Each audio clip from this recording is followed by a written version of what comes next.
Evet, Ramazan'a hoş geldin dedik. Bugün ne yapıyoruz? Bugün iftara misafirim yok. Bugün iftara misafirliğe de gitmiyorum. Bugün sokak lezzetleri tatmaya gidiyoruz. Elim titredi bak, kızı dövmemek için kendimi zor tuttum. Sakız çiğnemek orucu bozar mı? Sezonu açılmıştır. Ve biraz önce bir şey oldu. Gerçek söylüyorum, sinirden elim ayağım titriyor. Anlatacağım ama size. 147 senedir, yani okul yılı başında da olsan gösterdi. 147 senedir ilk defa bu sene yapılmış Avustralya'da. Geldim. Size anlatacağım. Anlatmazsam çatlarım. Vallahi elim titredi böyle. Gerçek söylüyorum ha. Gerçekten böyle bir de sabrettim böyle. Evet, Ramazan'a hoş geldin dedik ve bizim kanalımıza ve yeni videomuza da hoş geldiniz. Nasıl geçiyor Ramazan? Hoş bulduk. Elhamdülillah. Biraz zorluyor. Yok, Ramazan zorlamıyor. Şükür biraz rahatsızlığım var sadece. Değil mi? Şükür. Elhamdülillah. Çünkü burada 30 derece, 35 derece, bazen de 40 dereceyi bulduğu oluyor. Haliyle yani zorluyor. Dışarıda çalışanlar için de zorluyor. Sizler ne yapıyorsunuz? Nerelerdensiniz? Her zaman soruyorum ve her zaman söylüyorum. Çünkü yeni gelen takipçilerimiz var. Artı yeni gelen takipçilerimiz için de gelirimiz öksüz yetinmeye gidiyor. Onu da tekrar buradan söyleyeyim. Şimdi Türkiye'deki gibi değil. Yani hani yine söyleyeceğim. Nerede o eski Ramazanlar diyoruz ya. Ramazanlar aynı aslında. İnsanlar değişti. Ramazanlar aynı, ortamlar değişik, insanlar değişti. Çünkü fark ediyorum, görüyorum da Türkiye'deyken de fark ediyordum. Ramazan'da oruç tutana tutmayanların saygısı yok mesela. Hani ne bileyim. Benim çocuklarım şimdi mesela okula gidiyorlar. Oruç tutmayan arkadaşları çok. Değil mi? Sonuçta Müslüman okuluna gitmiyorlar şu an. Daha önce Müslüman okuluna gidiyorlardı. Neyse uzun hikaye oradan aldık. Şu an o çocukların saygısı yani bizim Müslümanlarda yok. Neden? Burada gavur dediğimiz insanlar, yani yabancılar, Hristiyan olur veya ne bileyim herhangi bir şey, ata tapan, eşeğe tapan da var. Burada inanın saygı gösteriyorlar yani, hani Ramazan hani duymuştum, nasıl oluyor? Soruyorlar bir de, merak Hani ediyorlar. içmiyor musun hiçbir şey, yemiyor musun, işte nasıl zorlanıyor musun? Hani bir şey içecek, bir şey yiyecek, yanından ayrılıyor senin. Yani dün özellikle bu oldu. Çocuğu dikkat ettim, çocuk gidiyor. Yani yabancı bu adam ve benim bir inancım yoktu yani, ben herhangi bir şeye inanmıyorum. Dine Böyle bağlı bir değil. insan, böyle bir insan. Bizim maalesef öyle insanlarımız var. İşte o tutuyorsa tutsun, beni ne ilgilendirir? Onu tut oruç bana ne? Bana Hani- sevabı yazılıyor falan diyenler de var. Yani artık hakaret edebilecek cesaret de bulabiliyorlar, konuşamıyorum da. Oruç. Hani Dil damak yapışıyor. ama üzücü olan, bunu Müslüman bir ülkede Müslüman olduğunu söyleyen, savunan insanların yanması. İşte ben burada da gördüğüm için öyle üzülüyorum. Rosella vardı benim bir arkadaşım. O zaman işte oruç tuttu. Ben orucum almaya falan. Ya şu köşede ya, kimse görmez diyordu bana. Hani çünkü bilmiyor oruç ne demek. Evet. Biz Müslümanlar yemiyoruz bu ay, böyle şey yapmıyoruz falan. Gel şu köşede ye, kimse görmez diyordu bana. Hiçbir şey içmiyorsun. Meraklı da sorarlar böyle. Evet. Az bir şey içsen, az bir şey yesen. Evet, zaten ben ilk başta dedim sakız çiğnemek orucu bozar mı? Sezonu açılmıştır. Hani yok, hiçbir şey yiyip içemiyoruz. Onun gibi. Ya bunun zorluğu yok. Burada yapılacak şey belli. Hepimizin de bildiği şeyler. Burada bizim burada kaç saat oluyor? 15 saati geçiyor herhalde. 15 saat civarlarında öyle bir şey. Hani senede bir ay 15 saat sadece açlığı ve susuzluğu hissetmeye çalışıyoruz, anlamaya çalışıyoruz. Aç insanların aynen anlayacak. Bunu ve akşamleyin elhamdülillah hepimizin evinde bir çorba kaynıyordur, bir ulaşabileceğim bardak suyum var, bir şeyim var. Hani diyorsun ki işte akşam saat 8.30'da ben yemek yiyeceğim. Bizim için 8.30, 5, 6, 7 olanlar var. Neyse. Hani diyebiliyorsun sen burada. Ben bu saatte yiyeceğim. Hem de seçebiliyorsun. İnsanların öyle bir ümidi yok, umudu yok yani. Bazı ülkelerde bazı insanların evet öyle umutları yok. O yüzden onlara da yardım etmemiz gerekiyor. Onları da düşünmemiz gerekiyor. Özellikle bu ayda. Anlamamız gerekiyor. En azından onları anlamamız gerekiyor. Yani hani açlığı, susuzluğu onlar ömür boyu yaşıyorlar. Yok yani, ümit yok, umut yok. Hani akşam 5'te, 7'de, 10'da neyse, yok öyle bir şey. Çeşit çeşit yemek yok. Yok, onları anlayabilmemiz gerekiyor. Ben bugün bir video seyrettim. Çamurdan evin içinde yaşıyorlar. Artı inek derilerinden yatak örtüleri falan filan. Yani böyle yok. Yok yani. Hani inekten süt verecek de inek öyle yiyecekler de falan filan. Ya neleri var neleri anlatmakla bitiremem zaten. Bugün ne yapıyoruz? Bugün iftara misafirim yok. Bugün iftara misafirliğe de gitmiyorum. Bugün sokak lezzetleri tatmaya gidiyoruz. İftarda? Çocuklar. Evet, çocuklar istedi. Özellikle Eyşan Sultan istedi. Bir özel bir şey varmış. Onu gidince herhalde anlatırsın. Evet, gidince göstereceğim, gidince anlatacağım. Ramazan için yapmışlar, özel bir şey yapmışlar. O yüzden oraya doğru gidelim dedik. Giderken de şöyle az bir şey sohbet edeyim dedim. 147 senedir, ben okuduydum başlığını da olsan gösterdi. 147 senedir ilk defa bu sene yapılmış Avustralya'da. Ramazan'a özel. Bakalım neymiş. Ben de merak ediyorum şimdi. Öyle bir şeylere de izin veriyorlar. Mesela Müslümansın. Hani Müslümanlıkla ilgili bir etkinlik yapacaksın, değil mi? Ama izin veriyorlar. İsteseler vermezler ya. Yani kendi ülkeleri, kendi memleketleri vermeyebilirler yani. O gün mesela alışverişe gittik. Alışverişe gidince yani sonuçta Türkiye'de değilim. Ya da Müslüman bir ülkede değilim. Ama alışveriş merkezinin kapısına kocaman yazı yapıştırmışlar. Hani Ramazanınız mübarek olsun diye. Yani koydukları Noel ağacından daha büyüktü. O dikkatimi çekti. Gerçek söylüyorum. Ondan önce Noel ağacı vardı küçücük. Ama bu yazı ondan daha büyüktü. Ya bilmek, anlamak, hissedebilmek lazım. Yaşayabilmek lazım. Hazmedebilmek lazım. Ya Ramazan Müslümana geliyor. Sen Müslüman değilsen seninle ilgili bir sıkıntı yok. Çıkıp da saldırmana gerek yok. Aynen. Bir de şöyle bir olay var. Ben işte hani oruç tutmak fakirin halinden anlamak diyorlar ya, deniyor ya hani. Ben zaten fakirim.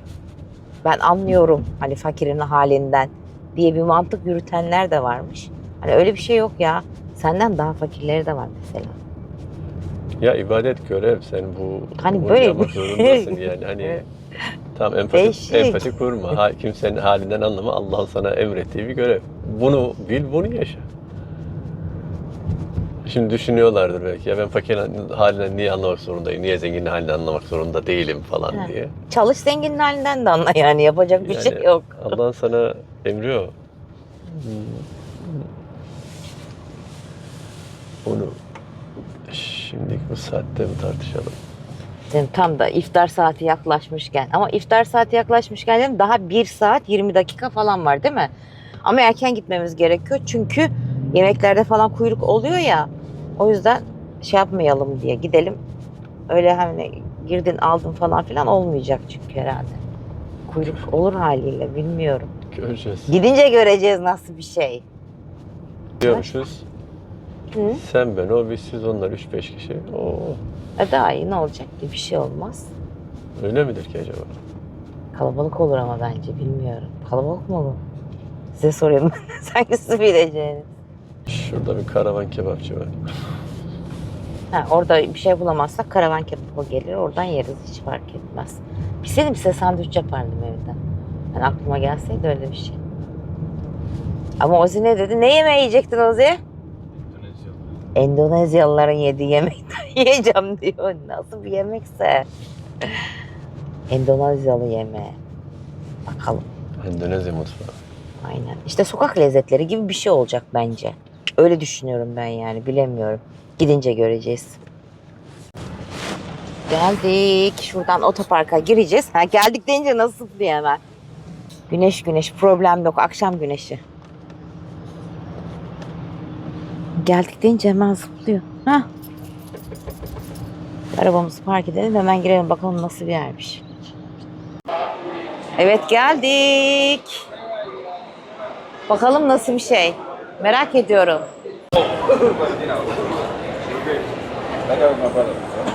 Ramazan için tütsüler var burada da. Öyle bir kokuyor ki zaten, çok ağır kokuyor değil mi? Evet. Senin sevmediğin koku, tütsüler.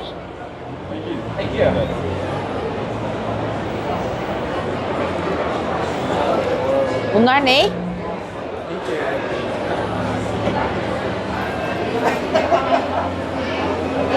Ha şeyler çocuklar için değil mi? Boyama kitapları, kitaplar.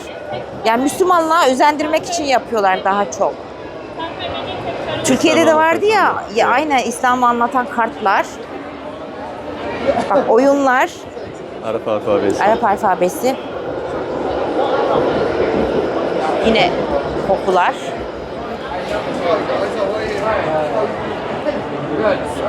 Burada takılar var. Bunlar pek Ramazan'la ilgisi olmayan şey.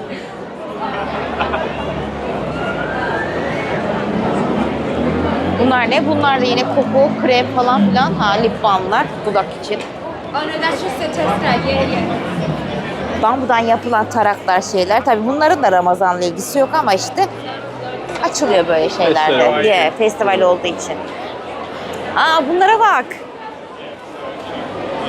Basabiliyoruz mu ki halıya? Feraceler. Bunlar namazlıklar daha çok değil mi? Aynen. Aa benim bundan var. Bu tarafta da çocuklar için face paint yapmışlar. Artı bir de ellere kına yapıyorlar. Böyle desenli desenli kına yapıyorlar ya. Ellere kına yapıyorlar. Başka neler var? Eşarplar var. Ama çok kalabalık. Bak görüyorsun değil mi?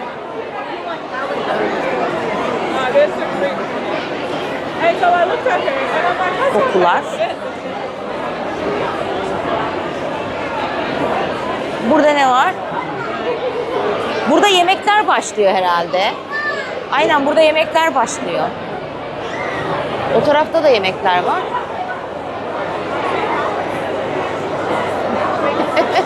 Biscuit.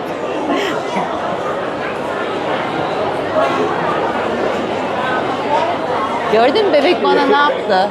Bebek bana gülcük yapıyordu, ben de ona yaptım. İlki dondurmacı, ikincisi waffle. Waffle, aynen. Bizim başka ne var oralarda? Bir de şurayı gösterelim, ondan sonra sıraya girelim bence. Yemek sırası. Evet. İftar sırasında. Ne kadar kalabalık. Akşam 10'a kadarmış. 20 ve 21. Akşam 10'a kadar. Burada ne var? Bunlar sıra biliyor musun? Oğuzhan'ın istediği şey. Evet. Bu taraf hep yemekçi. O kadar girmemize gerek yok. Bir şey söyleyeyim mi Ozi? Bu sıra bitmez. Sıraya girdik. Şuna bak. Şuraya ulaşabilmek için sıraya girdik. Ya çok kalabalık. Adım adım ilerliyoruz. Çok kalabalık. Çok kalabalık. Bakar mısınız şuna? Acayip kalabalık. Aha vakit oldu.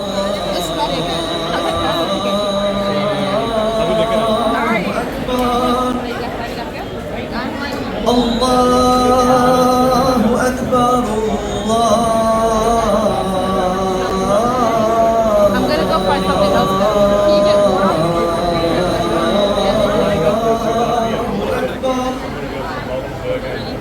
Eşhedü en la. Evet ezan okundu ama biz hala sıradayız. Ve biraz önce bir şey oldu. Gerçek söylüyorum sinirden elim ayağım titriyor. Anlatacağım ama size. Evet iftar olalı herhalde bir 20 dakika falan geçti ama biz hala buradayız. Her şey satıldı. Sadece burger kaldı. Devam. Bir şey söyleyeyim mi? Burger de kalmadı. O da satıldı. Şu an sadece chips, nugget ve börek var. İnanamıyorum ya. Neyse ki balık ekmekleri almıştık. Hadi bakalım. Biz gidene kadar onlar kalırsa. Evet siparişleri verdik. Bize ne verdiler? Bunu verdiler. Bu öttüğü zaman gidip alacağız. Tabii bir saat oldu şey olalı. Oruç açılalı değil mi? Ve insanlar iftar olalı bir saat oldu. İnsanlar hala bekliyor. Hala kalabalık. Geldik. Evet biz başladık. Oğuzhan biraz sonra gelecek. Ve orada bir şey oldu arabada anlatacağım. Elim titredi bak kızı dövmemek için kendimi zor tuttum. Arabada anlatacağım. Önce yemeğimi yiyeyim ondan sonra anlatayım. Oley Ozi geldi. Böreklerimiz geldi. Bakacağım böreklere. Oo. Tacında çocukları örüyor. 2 tane börek aldık. Eşo'ya da cips aldık. Hadi Ozi gel yanıma. Devam. Ben ne dedim size? Sokak lezzetleri demedim mi? Alın size sokak lezzetleri. Bak mis gibi. Arabamın battaniyesinde serdik. Daha ne olsun? Değil mi? Elhamdülillah. He? Bak Tarçın'ım da yedi. Az bir şey tavuk yedi ama daha da yemiyor. Ben verdim ama yemiyor. Balığı da sevmedi. Hı? Benim oğlum. Heh, hadi bakalım. Yemeğimizi de yedik. Göreceğimizi de gördük. Gel bu taraftan. Karanlık sokaklardan gidiyoruz Oğuzhan. Ay. Bak hızlı yürüyor. Tarçınım da hızlı yürüyor. Bak bak bak bak bak bak bak. Arabaya doğru gidiyoruz şimdi. Oğlum ta nereden dolandın ya? Geldim. Kız anlatacağım, anlatmazsam çatlarım. Vallahi elim titredi böyle. Gerçek söylüyorum ha. Gerçekten böyle bir de sabrettim böyle. Ama çok güzel sabrettim. Niye sabrettiğimi de söyleyeceğim. Şimdi sıradayız. Önde bir tane çok güzel kapalı bir kız. Ondan sonra Somaliyalıymış. Ben de işte bana sordu nerelisin falan filan dedi. Ben dedim Türk'üm. Aa ne güzel işte Müslümanlar falan filan böyle konuştuk. Biraz muhabbet ettik. Ondan sonra o sırada bekliyor. Ben sırada bekliyorum yani. Sonra gözümün ucuna 2 tane kız takıldı. Dedim onlar seninle birlikte mi? Onlar sıradalar mı dedim. Ondan sonra kız böyle yo onlar sırada değil ki dedi. O 2 kızdan bir tanesi bana böyle yaptı. Sus. 10 dakikadır biz burada bekliyoruz. Düşünün o gösterdiğim çektiğim kuyruğa utanmadan kaynama yapmaya çalışıyor. 20 yaşında falan. Öbürü de aynı 20 yaşında. Yani 18-20 yaşında ikisi de. Ne demek sus dedim ya. Türk müsün bir de dedim. Ay şu an dedim utanıyorum. Senin yerine ben dedim utanıyorum. Sıra dedim arkada. Git dedim sıraya gir. Hayır dedi giremiyorum. Girmeyeceğim. Sen işine bak diyor değil mi Ozi bana? İşine bak. Sen işine bak diyor bana. Allah Allah dedim ya. Ondan sonra Oğuzhan da dedi ki sen önce dedi büyüklerinle nasıl konuşacağını öğren dedi. Sonra dedim ki ben de sonra da sıraya da nasıl durulacağını, sıraya nasıl girileceğini öğren. O arada arkadan bir tane kır saçlı teyze geldi, yabancı. Dedi bunlar sırada değil değil mi dedi. Yo dedim sırada değiller. Kızın amacı benimle orada Türkçeyi konuşup benim arkadaşım gibi benim onları sıraya almamı beklemek. Ya böyle bir şey nasıl yapabilirim ki ben? Tamam Türk sen Türksün kardeşim hani onların da hakkını yiyip ben seni oraya alamam ki zaten. Öyle bir şey yok, öyle bir dünya yok. İftar sırası, yemek sırası. İnsanlar Aynen, bir de bekliyor, insanlar sıraya oruç. girmiş. Ondan sonra bana böyle yaptı. Afiyet olsun. Olacak zaten dedim en helalinden. Elhamdülillah. Gitti. Gerçek söylüyorum. Öyle bir sabrettim ki yoksa beni bilen bilir. Bilirsiniz de benim ne yapacağımı. Elimin tersiyle yemin ediyorum öyle bir yapıştırırdım ki ben ona. Hani ama orada bir cıngar çıkacak ve onun Türk olduğu ortaya çıkacak diye elleyemedim. Ortaya Gerçek çıkar, söylüyorum orası ya. Müslümanların bulunduğu bir yer. Orada Aynen. kavga çıktı denilir. Yani Müslümanların orada Müslümanlar kavga orada çıktı da denecek. sıkıntı çıkardı derler. Derler yani. O yüzden sustum. Küçük. Daha 20 yaşında falan. Terbiyesizlik diz boyu. Utandım. Gerçek söylüyorum. Onun yerine ben utandım.